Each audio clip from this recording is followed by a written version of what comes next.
Hello Leo, Sun, Moon, Rising, and Venus Signs. Kamusta kayo? Saan po nasa mabuti kayong kalagayan? Welcome back po sa Star Tarot. Kung bago kayo dito, welcome din kayo. Thank you for your support. I truly appreciate it. God bless you all. Nobody's life is perfect. When you're going through tough times, keep on going. It's brighter ahead. That's very true. Wala namang perfect journey sa buhay natin, no? Kahit sino, no? Walang perfect journey. There's always something na yung parang humps and bumps na pagdadaanan, no, ang bawat isa sa atin. But that doesn't mean, no, na kapag nahihirapan tayo, give up na tayo. That doesn't mean na kapag may problema or may obstacle, give up na tayo, no. That's not the end of it, no. Bagkus mas lalo tayong magpursige, 'di ba? Mas lalo tayong magsikap, no, na kahit meron tayong mga obstacles or problema na nararanasan along our journey, magsikap tayo lalo, no? Solusyonan natin kung anong problema, hanapin natin ang way out, no? Let's learn to get around kung ano man yung problema na pinagdadaanan natin. 'Di ba? Kasi yun yung purpose, no, ng problema na 'yan, ng obstacle na 'yan. It's there to teach us a lesson. Nagdadala 'yan ng wisdom sa atin. Tinutulungan tayo na maging matatag tayo, mas maging matibay tayo, 'di ba? Kasi parang tinutulungan tayo na makapag-prepare for makapag-prepare tayo for bigger obstacles pa. Kasi wala namang smooth sailing na journey sa buhay. No, kahit sino at one point sa buhay natin, meron tayong mararanasan, no, ng mga ganito, ng mga obstacles. Meron tayong masasalubong ng mga problema sa journey natin. At yun ang nagpapalakas sa atin. Yun ang nagpapatibay sa atin. Yun ang mas nagpapagaling, no, sa atin. Kaya, just keep on going, keep on going kapag merong may tough times. Kasi in the end, it is for our own benefit. It is for our or of our highest good, no? Merong 'di ba? Merong storm sa buhay natin. Pero katulad lang din ng storm na yung bagyo talaga, yung disaster, tumitila din, 'di ba? At muling sumisikat ang araw. Ganon din tayo. May problema tayo, susolusyonan natin, at mas maganda yung path after that. 'Di ba? So, tingnan natin kung ano pa. We have God created you with special talents and gifts. Embrace your uniqueness. You are extraordinary. See? Napakaganda. Kaya wag ninyong pagdududahan ang inyong sarili. Wag ninyong pagdududahan or wag ninyong mamaliitin ang inyong sarili, no? We are all created equal, no? Meron kang talento, meron kang gifts, meron kang skills. So embrace it, no? Embrace it. Wag ninyong ikukumpara ang sarili ninyo sa ibang tao kasi we are all unique in a way, no? We are all extraordinary. Lahat tayo, we are all created equal. Lahat tayo binigyan ng talento, ng skills, ng gifts, pero iba-iba, 'di ba? Iba-iba tayo ng talento, iba-iba tayo ng skills, iba-iba tayo ng level ng galing, 'di ba? Kaya we are all unique compared to each other. Kaya wag ninyong iisipin na you are lesser, no, than other people. Kasi iba-iba tayo. Iba-iba tayo ng challenges na pinagdadaanan.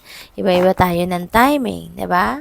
Kaya magtiwala kayo, no, sa inyong mga kakayanan, sa inyong capabilities, sa mga talents, skills, and gifts ninyo. Okay? So, we have the Magician. Ayan. So, mayroon kayong extra spiritual powers sa ngayon to manifest whatever it is that you want to manifest. Ayan. So, siguro magsisimula na kayong mag-magic. Magsisimula na kayong mag-take action sa ngayon patungo doon sa kung ano yung mga gusto ninyong makita sa inyong 3D reality. We have Nine of Pentacles. Ayan, beautiful, beautiful. Pagdating din sa inyong money, career, and finances.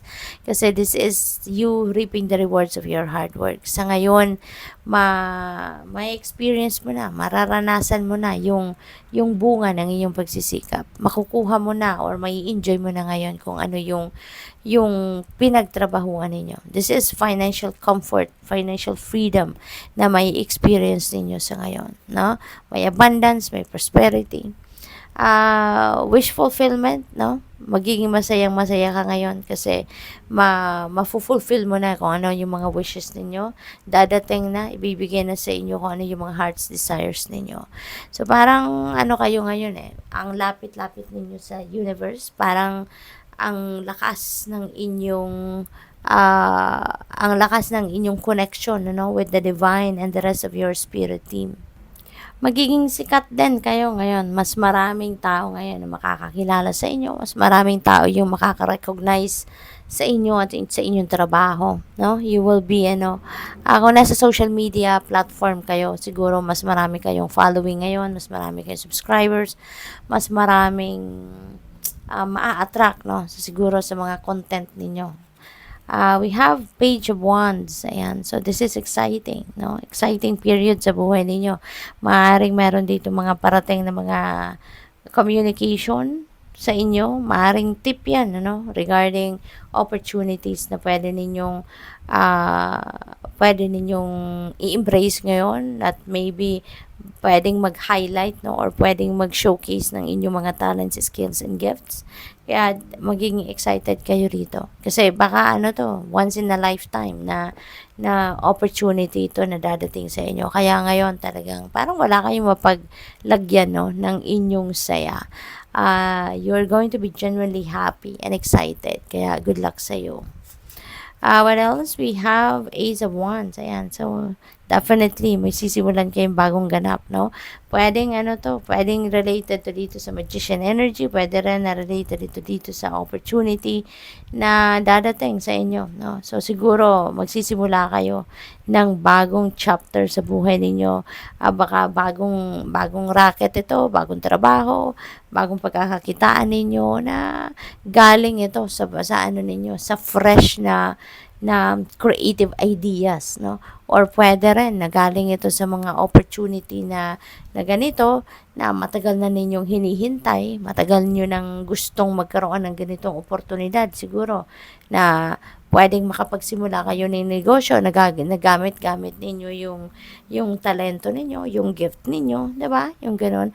Or pwedeng may bago kayong creative idea, may bago kayong inspiration na yun ang sisimulan ninyong sisimulan ninyong venture or magsisimula kayo ng bagong endeavor. So, pwedeng ganun din ang ganap dito. Pwedeng bagong career, no? Na-pick up ko rito, baka meron kayong bagong career path na papasukin. Knight of Cups, ayan. So, this is, love life related. Baka meron mag-o-offer sa inyo ng makikipag-date or baka kayo yung may o-offeran na makipag-date sa inyo. Pwedeng ganun. Pwede rin na ang iba sa inyo rito is papasok sa bagong laban romantic relationship. Baka kayo ay madadala, no, dito sa mga mabulaklak, no, na mga sasabihin sa iyo, no, panliligaw sa iyo ni Knight of Cups. Pwede rin na meron ditong pasyal. Meron akong nakikita rito na baka merong magpipiknik sa inyo dito. Baka kayo ay mag-spend time outdoors. Maybe with your manliligaw or with your jowa or with family, no? Or kaibigan. So, good luck sa iyo. Thank you for watching. Love and light. Namaste.